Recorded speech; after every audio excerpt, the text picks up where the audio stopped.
श्रीमद्भागवत महापुराण की जय। एकादश स्कंद 10वां अध्याय लौकिक तथा पारलौकिक भोगों की असारता का निरूपण। भगवान श्री कृष्ण कहते हैं, प्यारे उद्धव, साधक को चाहिए कि सब तरह से मेरी शरण में रहकर गीता, पांचरात्र आदि में मेरे द्वारा उपदिष्ट अपने धर्मों का सावधानी से पालन करे। साथ ही जहाँ तक उनसे विरोध न हो, वहाँ तक निष्काम भाव से अपने वर्ण, आश्रम और कुल के अनुसार सदाचार का भी अनुष्ठान करें। निष्काम होने का उपाय यह है कि स्वधर्मों का पालन करने से शुद्ध हुए अपने चित्त में यह विचार करे कि जगत के विषय प्राणी, शब्द, स्पर्श, रूप आदि विषयों को सत्य समझकर उनकी प्राप्ति के लिए जो प्रयत्न करते हैं, उसमें उनका उद्देश्य तो यह होता है कि सुख मिले, परंतु मिलता है दुख। इसके संबंध में ऐसा विचार करना चाहिए कि स्वप्न अवस्था में और मनोरथ करते समय जागृत अवस्था में भी मनुष्य मन ही मन अनेकों प्रकार के विषयों का अनुभव करता है, परंतु उसकी वह सारी कल्पना वस्तु शून्य होने के कारण व्यर्थ है। वैसे ही इंद्रियों के द्वारा होने वाली भेद बुद्धि भी व्यर्थ ही है, क्योंकि यह भी इंद्रियजन और नाना वस्तु विषयक होने के कारण पूर्ववत असत्य ही है। जो पुरुष मेरी शरण में है उसे अंतर्मुख करने वाले निष्काम अथवा नित्य कर्म ही करने चाहिए। उन कर्मों का बिल्कुल परित्याग कर देना चाहिए जो बहिर्मुख बनाने वाले अथवा सकाम हो। जब आत्मज्ञानी की उत्कट इच्छा जाग उठे, तब तो कर्म संबंधी विधि विधानों का भी आदर नहीं करना चाहिए। अहिंसा आदि यमों का तो आदर पूर्वक सेवन करना चाहिए, परंतु शौच, पवित्रता आदि नियमों का पालन शक्ति के अनुसार और आत्मज्ञान के विरोधी न होने पर ही करना चाहिए। जिज्ञासु पुरुष के लिए यम और नियमों के पालन से भी बढ़कर आवश्यक बात यह है कि वे अपने गुरु की, जो मेरे स्वरूप को जानने वाले और शांत और पालन से भी जानने वाले और शांत हो, मेरा ही स्वरूप समझकर सेवा करे।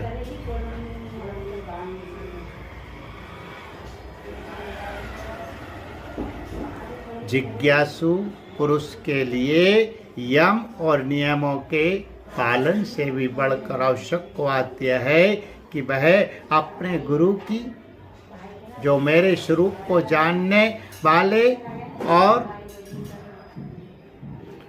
वाले और शांत हो, मेरा ही स्वरूप समझकर सेवा करे। शिष्यों को अभिमान न करना चाहिए। वह कभी किसी से डाह न करे, किसी का बुरा न सोचे। वह प्रत्येक कार्य में कुशल हो, उसे आलस छुए न जाए, उसे कहीं भी ममता ना हो, गुरु के चरणों में दृढ़ अनुराग हो, कोई काम हड़बड़ा कर ना करे, उसे सावधानी से पूरा करे। सदा परमार्थ के संबंध में ज्ञान प्राप्त करने की इच्छा बनाए रखे। किसी के गुणों में दोष ना निकाले और व्यर्थ की बात ना करे।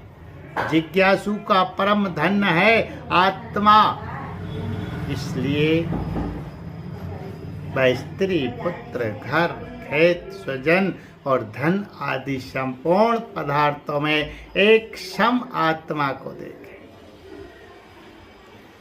और किसी में कुछ विशेषता का आरोप करके उससे ममता न करे, उदासीन रहे।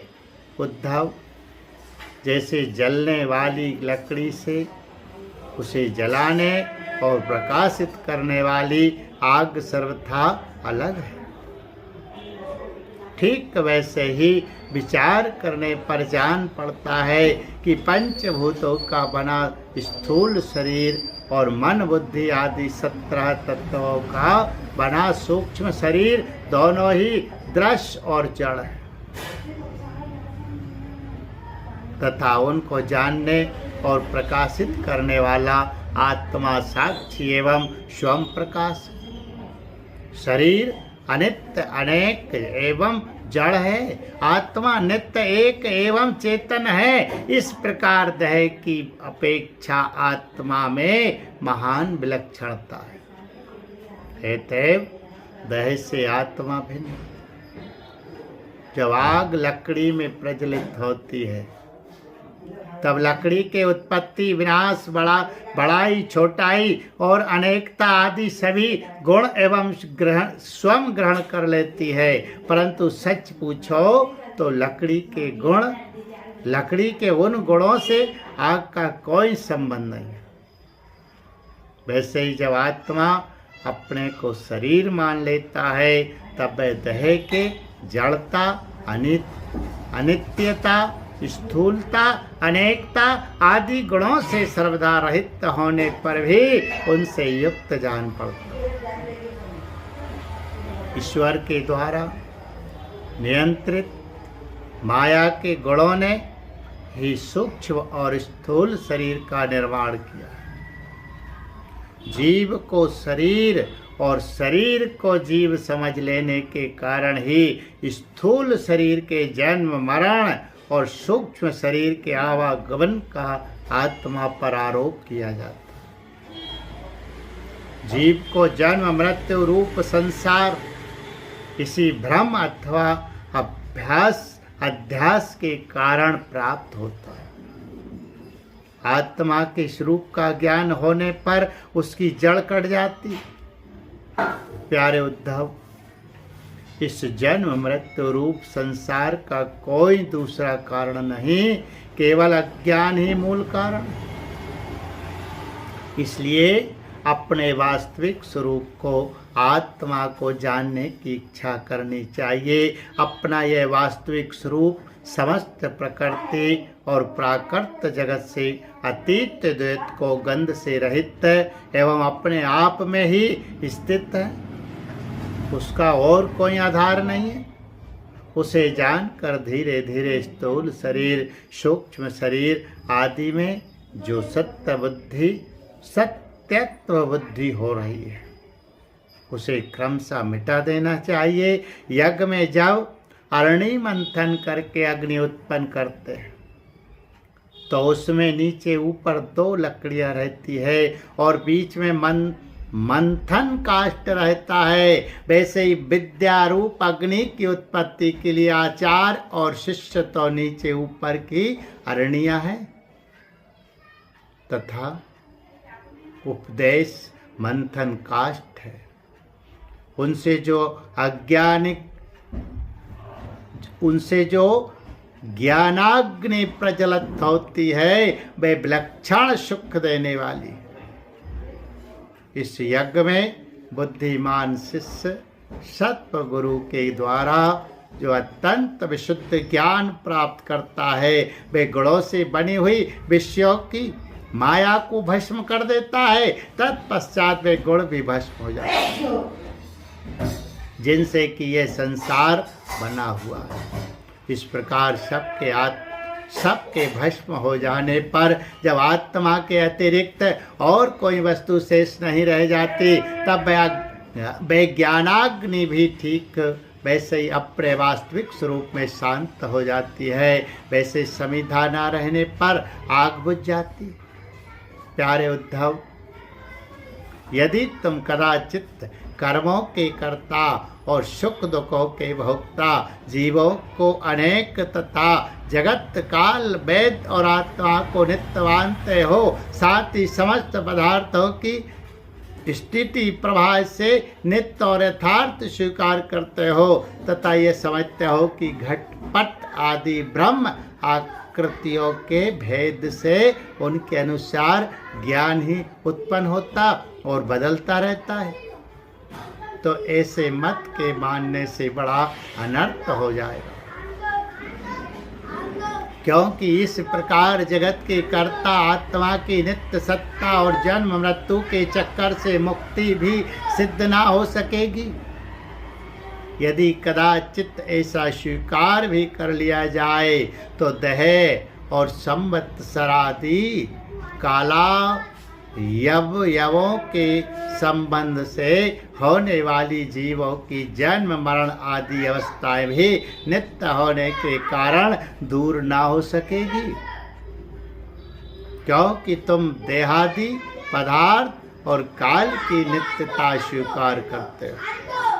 इसके सिवा यहाँ भी कर्मों का कर्ता तथा सुख दुख का भोक्ता जीव परतंत्र ही दिखाई देता है। यदि वह स्वतंत्र हो तो दुख का फल क्यों भोगना चाहेगा। इस प्रकार सुख भोग की समस्या उलझ जाने पर भी दुख भोग की समस्या तो उलझी ही रहेगी।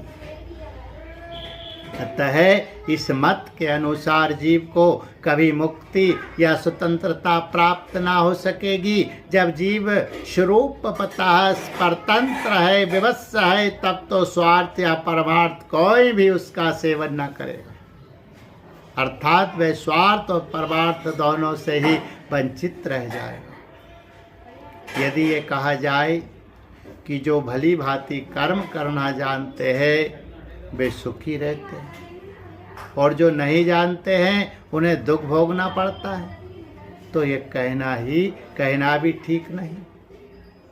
क्योंकि ऐसा देखा जाता है कि बड़े बड़े कर्म कुशल विद्वानों को भी कुछ सुख नहीं मिलता और मूढ़ों का भी कभी दुख से पाला नहीं पड़ता। इसलिए जो लोग अपनी बुद्धि या कर्म से सुख पाने का घमंड करते हैं उनका वह अभिमान व्यर्थ है।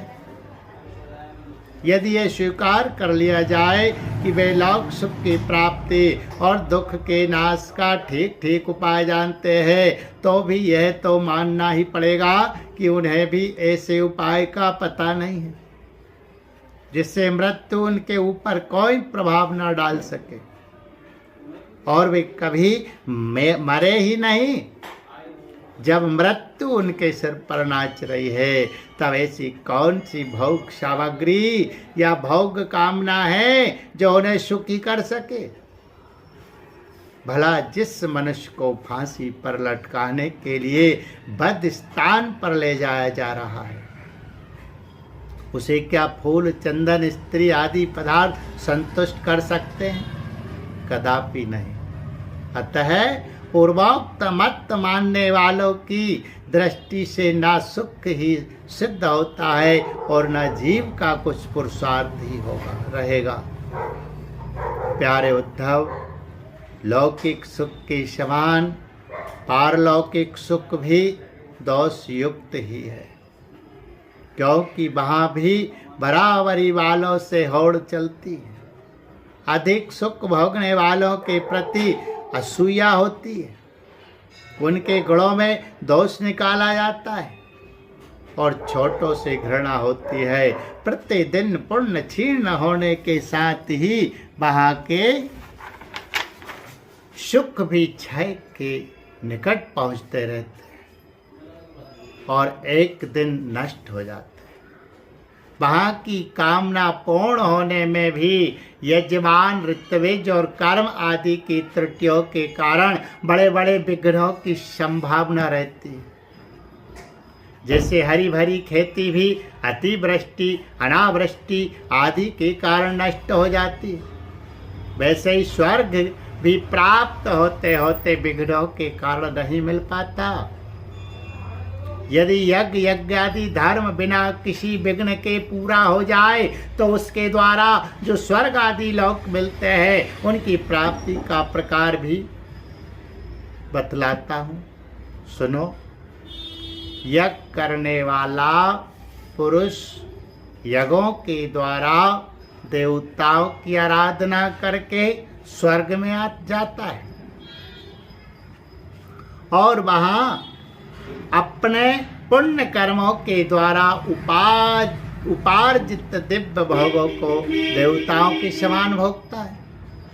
उसे उसके पुण्यों के अनुसार एक चमकीला विमान मिलता है और वह उस पर सवार होकर सुर सुंदरियों के साथ विहार करता है।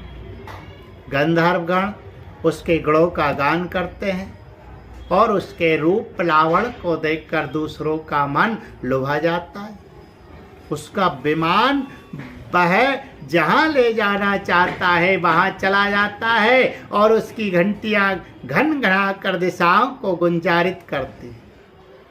वे अप्सराओं के साथ नंदनवन आदि देवताओं की विहार स्थलियों में क्रीड़ाएं करते करते इतना बेसुध हो जाता है कि उसे इस बात का पता ही नहीं चलता कि अब मेरे पुण्य समाप्त हो जाएंगे और मैं यहाँ से ढकेल दिया जाऊंगा। जब तक उसके पुण्य शेष रहते हैं तब तक वह स्वर्ग में चैन की बंसी बजाता रहता है, परंतु पुण्य क्षीण होते ही इच्छा ना रहने पर भी उसे नीचे गिरना पड़ता है, क्योंकि काल की चाल ही ऐसी है। यदि कोई मनुष्य दुष्टों की संगति में पड़कर अधर्म पारायण हो जाए, अपनी इंद्रियों के वश में होकर मनमानी करने लगे, लोभवश दाने दाने में कृपणता करने लगे, लंपट हो जाए अथवा प्राणियों को सताने लगे और विधि विरुद्ध पशुओं की बलि देकर भूत और प्रेतों की उपासना में लग जाए, तब तो वह पशुओं से भी गया बीता हो जाता है और अवश्य ही नरक में जाता है। उसे अंत में घोर अंधकार, स्वार्थ और परमार्थ से रहित अज्ञान में ही भटकना पड़ता है। जितने भी सकाम और बहिर्मुख करने वाले कर्म है उनका फल दुख ही है। जो जीव शरीर में अहंता ममता करके उन्हीं में लग जाता है, उसे बार बार जन्म पर जन्म और मृत्यु पर मृत्यु प्राप्त होती रहती है। इस स्थिति में मृत्यु धर्मा जीव को क्या सुख हो सकता है। सारे लोग और लोकपालों की आयु भी केवल एक कल्प है, इसलिए मुझसे भयभीत रहते, औरों की तो बात ही क्या, स्वयं ब्रह्मा भी मुझसे भयभीत रहते हैं, क्योंकि उनकी आयु भी काल से सीमित केवल 2 परार्थ है, सत्व रज और तम। ये तीनों गुण इंद्रियों को उनके कर्मों में प्रेरित करते हैं और इंद्रियां कर्म करती है। जीव अज्ञान बस सत्व रज आदि गुणों और इंद्रियों को अपना स्वरूप मान बैठता है और उनके लिए उनके किए हुए कर्मों का फल सुख दुख भोगने लगता है। जब तक गुणों की विषमता है, अर्थात शरीर आदि में मैं और मेरेपन का अभिमान है, तभी तक आत्मा के एकत्व की अनुभूति नहीं होती। वे अनेक जान पड़ता है और जब तक आत्मा की अनेकता है तब तक तो उन्हें काल अथवा कर्म किसी के अधीन रहना ही पड़ेगा। जब तक परतंत्रता है तब तक ईश्वर से भय बना ही रहता है। जो मैं और मेरे पन के भाव से ग्रस्त रहकर आत्मा की अनेकता, परतंत्रता आदि मानते हैं और वैराग्य न ग्रहण करके बहिर्मुख करने वाले कर्मों का ही सेवन करते रहते हैं, उन्हें शौक और मोह की प्राप्ति हो। प्यारे उद्धव, जब माया के गढ़ों में क्षोभ होता है तब मुझ आत्मा को ही काल, जीव, वेद, लौक, स्वभाव और धर्म आदि अनेक नामों से निरूपण करने लगते हैं। ये सब मायामय है। वास्तविक सत्य मैं आत्मा ही हूँ।